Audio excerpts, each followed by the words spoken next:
Welcome back to Intuition Nutrition. I'm Jennifer Hill, and I'm here with a very special guest today, Kristin Misik.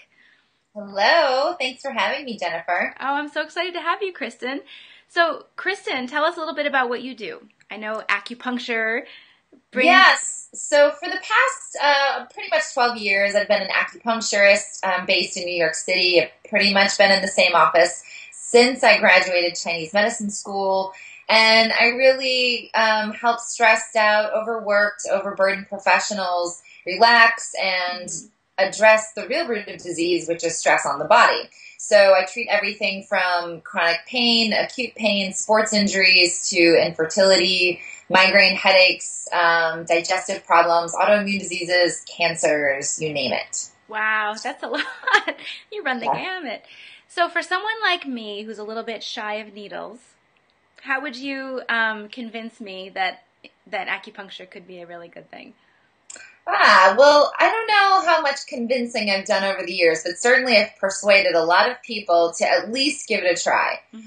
Generally speaking, I kind of, like to qualify people and say, are you deathly afraid of needles? And if they say, yes, I'm petrified, then I just say, acupuncture is not the thing for you. Now, Chinese medicine, although most of us think of acupuncture as being Chinese medicine, it really incorporates an entire body of work. So it might be appropriate for you if you're afraid of needles to do herbs, or I do a lot of nutrition work with my patients, a lot of dietary therapy. And then there's different massage techniques called Tui Na, and you can use cupping, you can do gua sha, you can do ear seeds. So the expanse of what you can do if you're really afraid of needles is really not limited.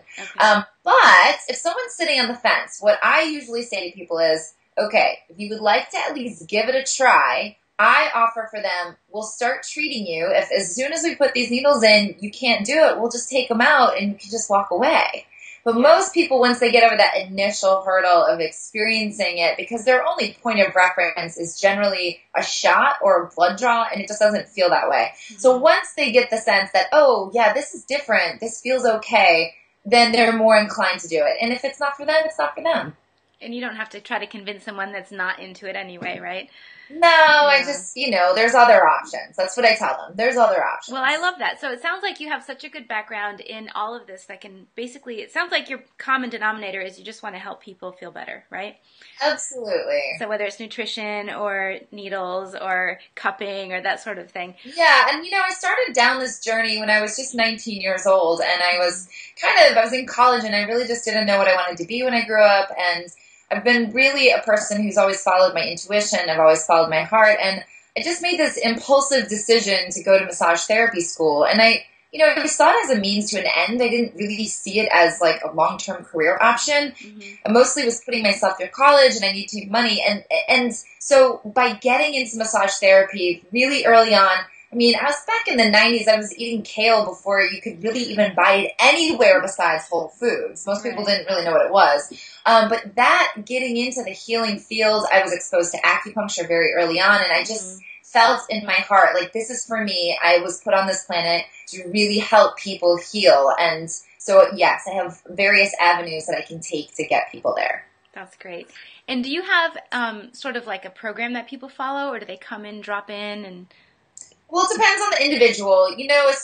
For the most part, people come in and I try to establish, a treatment plan for them. If you're just coming in, hey, I've just had a hard day, I just need to, de-stress, relax, then sure, pop in as you need to. But most people need to be put on some sort of a treatment plan. It's like you wouldn't go to your doctor and he says, hey, you've got high blood pressure. I want you to take this pill once and go exercise one day, and magically you'll be better. Trying to get people to understand that this is a therapy, and this is something that you're going to need to do repeatedly if you really want to see long-term lasting results. And again, if it's just a acute injury, hey, I was out running yesterday, I pulled my back, you might only need 1 or 2 treatments. But long-term, autoimmune diseases, you might need 6 months or a year of regular treatment to really get your body into health and healing. That's great. So part of what you've studied, I believe, in Chinese medicine is the different elements. Is that correct? Yes, the Yeah. 5 elements. It's sort of the basis for what we do. So the 5 elements is nothing more than a way of explaining cycles of change that we can witness in the outside world as applied to the human body. So that sounds very abstract and very out there. But what the understanding is that, we live on this earth, and what is happening externally on earth, the macrocosm, has an influence and an effect on us internally, and we are considered the microcosm.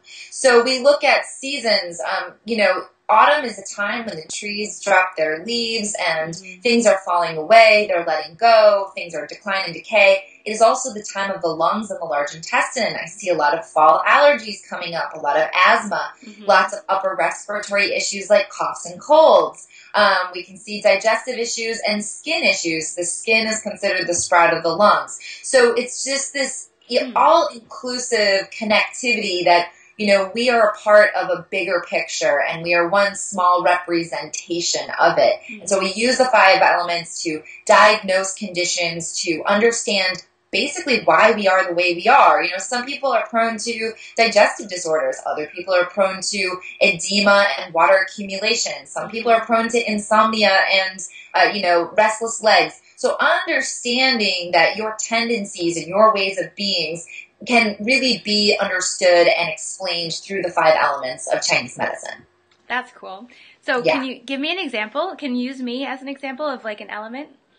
Okay, sure. In what way do you want me to use you as an example? Well, how would you determine would you just ask a couple of questions, or would I come to you and say... okay. So there's a couple of ways you can do this.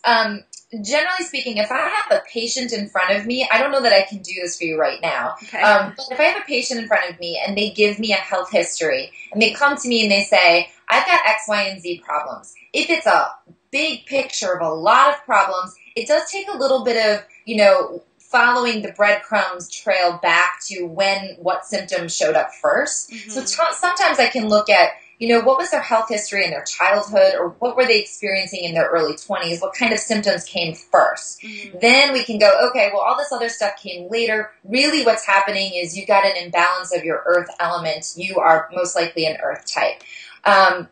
There are generalizations you can make about people and looking at them from physical appearance. So you could be an earth type because you have full lips and you have like a roundness about you and sort of like a softness. You don't look really angular. You don't have a lot of really hard lines, at least from what I can see on your face.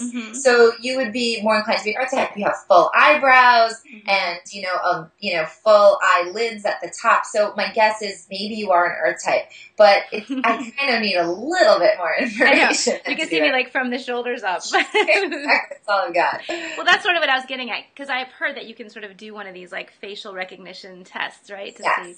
Yeah. I mean, my guess is you're probably an earth type. You have a lot of earth qualities. Yeah, I've heard that before. That's good. That's good. See, I'm pretty on point. Yeah, you are. I love it. I always like to get people to tell me, like, once I interviewed an astrologist, I'm like, okay, quick. I told him my birthday. I'm like, give me a reading. He's like, okay. And he totally nailed it. So. Yeah, that's cool. Yeah. So what is one of the most amazing things that you've seen people heal from by having acupuncture? Well, I have to say, what I love most about my job is I am in a state of wonder every day. I don't think when we grow up, we think, I want to grow up and be mesmerized and have wonder and magic in what I do. Like, I don't think people go there, and certainly I didn't set out with that intention. But I just find that even the most mundane of things that I treat, which would be pain, I see it over and over again, it's so exciting to me to watch somebody come in and they say, I can't turn my neck this way. And I stick a couple needles in their hand and they're like, wow, look at this. And I'm like, it's like magic. Wow, look at that. That's cool. So, there's that. I've, seen women who are overdue and I stick needles in them and their water breaks and they go have their baby. Or treating somebody who's on chemotherapy and they've been having intense night sweats so bad, and within 1 or 2 treatments, like, their night sweats are gone.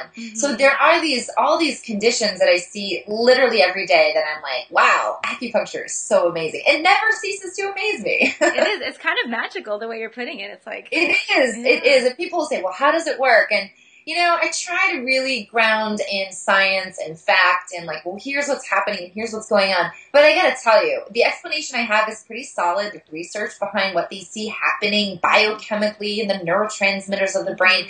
These things are all very real, but there's still this leap of wonder of like, how did that just happen? Right. That's great. I love it, and you'll never get bored of it that way, will you? No. Well, Kristin, how can people find you if they want to learn more about how to get in touch with you?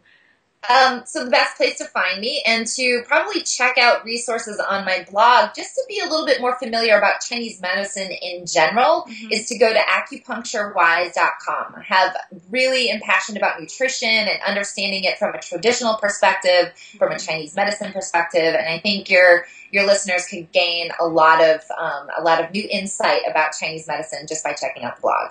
That's awesome. Thank you so much. So everybody, please go visit Kristin's blog.